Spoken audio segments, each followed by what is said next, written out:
Every year, Amusement Today releases a set of awards for roller coasters and attractions known as the Golden Ticket Awards. The placements are found by an international poll that anyone can participate in, meaning that these awards can get pretty controversial. So in this video, I will be giving my thoughts on the world-famous Golden Ticket Awards for 2019. The award presentation ceremony this year was hosted by Silverwood Theme Park and Rocky Mountain Construction in Idaho. Let's get started with the park awards. The best water park is actually a pick I'm pretty satisfied with, Schlitterbahn Water Park Resort. I have never been for myself, but everything I've heard has been overwhelmingly positive. The slides and overall atmosphere are said to be great, so I don't have a problem with this spot. Another placement that I agree with is for the best wildlife and marine life park. The winner of this category is SeaWorld Orlando. This looks like a very good amusement park with a great amount of variety of wildlife combined with a lot of good roller coasters, including Mako, Manta, and Kraken, 3 B&Ms that are all in the top tier of their model. These next two winning parks get more controversial, however. Starting with the best park in the world, Europa Park has taken the cake, and I don't think this is correct. I mean, clearly Europa Park doesn't even come close to comparing to parks like Lorand and Six Flags America. All jokes aside though, this isn't a bad pick by itself. Europa Park looks incredible, with amazing theming and some solid attractions.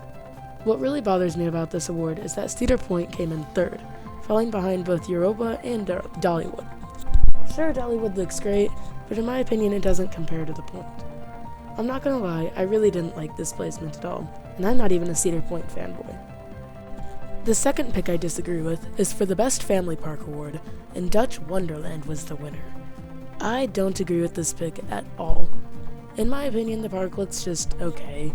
The coasters aren't very impressive, and yeah, I get that's the point with it being a family park, but still, there are other parks I would have rather seen win. Even Sesame Place looks a lot better than Dutch Wonderland. That's going to do it for the park categories, and from here on out, it only gets more controversial. Let's start with arguably the two most important coaster categories, which are the quote-unquote best wooden and steel coasters. I don't even slightly agree with either of these. Beginning with the supposed number one Woody, Phoenix at Knoebels has won the prize. From most accounts, Phoenix is one of the most overrated coasters out there. At first glance, a POV of the ride doesn't seem impressive at all. The layout is pretty simple with no wow factor. However, the draw to the coaster is that it features buzz bars, restraints that don't come close to touching you. The thing is though, I've heard a few different people say that the buzz bars are great, but it doesn't make too much of a difference because the majority of the airtime on this coaster is floater. Some have even said that you only touch the restraint once, if that. This makes me question why a small-scale PTC Woody can beat out coasters like El Toro, Voyage, and Lightning Rod, and I honestly have no answer to that.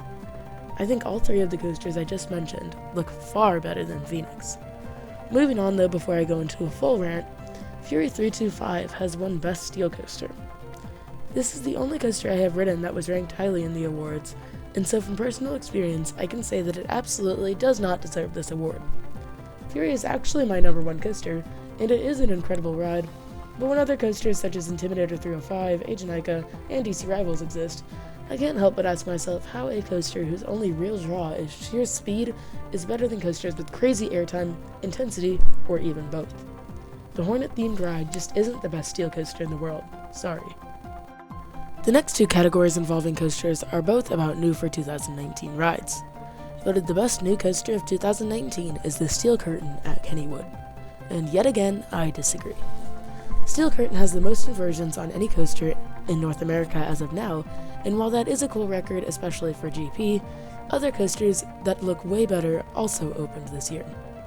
Good examples of this are Untamed and Hakuge, two RMCs that have received rave reviews, compared to people coming off of Steel Curtains sometimes a little underwhelmed. Some might agree with this, but I personally don't think it belongs in even the top 3 best new coasters of 2019. The overall best new attraction of 2019 is Hagrid's Magical Creatures Motorbike Adventure, and I'm actually perfectly okay with this pick.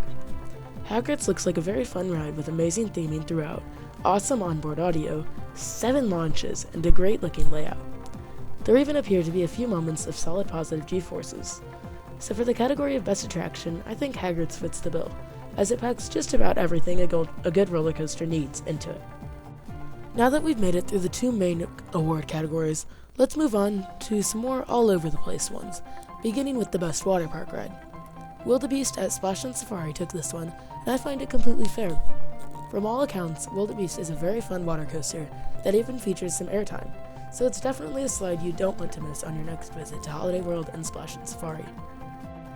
Going down to Pigeon Forge, Tennessee, Dollywood is taking 2 awards, for both Best Kids Area and Best Overall Guest Experience. I don't know about the Kids Area award, as I haven't seen it myself, but I do know that parks like Blackpool Pleasure Beach and Kings Island have great kids area too, so it's up to you whether or not you think this award was deserved. As for the guest experience, I do understand this.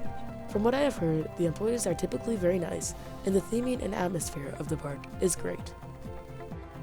Universal Orlando is taking home an award for their Halloween event, Halloween Horror Nights. I'm gonna be honest with you guys, I have absolutely nothing to say about this. I've never been to a Halloween event myself because I generally don't enjoy that kind of thing too much, but I assume that Universal's is good because I have been to the park and they do everything very well. Another holiday is Christmas, and according to voters, Dollywood has the best event for it. Smoky Mountain Christmas does look very good, I have to say. The theming is already great, and with the extra charm from the time of year, it's that much better. For this reason, I do think that Dollywood is a worthy winner. For who knows how many years in a row, Busch Gardens Williamsburg has won Most Beautiful Park in the World, yet again, and it isn't too hard to see why. The coasters at this well-themed park are all very pretty, and the themed lands look to have a great atmosphere and environment. I wouldn't mind seeing Europa Park take the spot for once, but Busch Gardens Williamsburg does still seem like a very beautiful park. Taking a trip across the Atlantic Ocean into the UK, Blackpool Pleasure Beach's Valhalla is the best water ride in the world. No complaints from me with this one. Everyone who rides it says that the ride has incredible theming and gets you absolutely soaked. So yes, I do think this was a good pick by the voters. Another themed ride award goes to Pirates of the Caribbean, Battle for the Sunken Treasure at Shanghai Disneyland. I haven't ridden a Pirates Dark ride, but apparently they are very good, and I guess the one at Shanghai is the best. Similar to the Halloween spot, I don't have too much to say since I'm not a big dark ride person, but I will say that I don't mind this. Next up is a delicious category, food. Knoebels in Pennsylvania apparently has the best amusement park food, which I honestly find a little bit hard to believe when pretty much any park in Europe exists. But like most things in this video, I haven't experienced it, so I can't know for sure, but I just don't see how this small family park's food could compare to some others.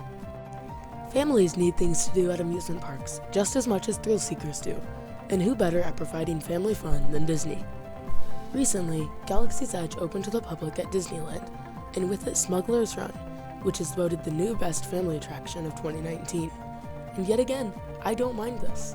Smuggler's Run looks like a very good interactive ride that could be enjoyed by everyone who rides it. Not to be confused with the best new water ride, the best new water park ride of 2019 is Cutback Water Coaster at Water Country USA, the water park associated with Busch Gardens Williamsburg. I honestly don't pay any attention to water park editions, so I have no idea how it compares to the others. Water coasters are always cool, so I guess it deserves this. If only it actually featured a cutback inversion like the name would suggest. Now that would be a cool water coaster. Finally, my favorite ranking of them all. This is Canada's Wonderland for Best Innovation. But what innovation is so special, you may ask? Well, the loose article bins on Yukon Striker. That's what's special. The loose article system that is better than the actual ride. If you don't know, these bins get loaded and pulled over and to the other side of the train for people to get when they get off. They even slow and accelerate with the train.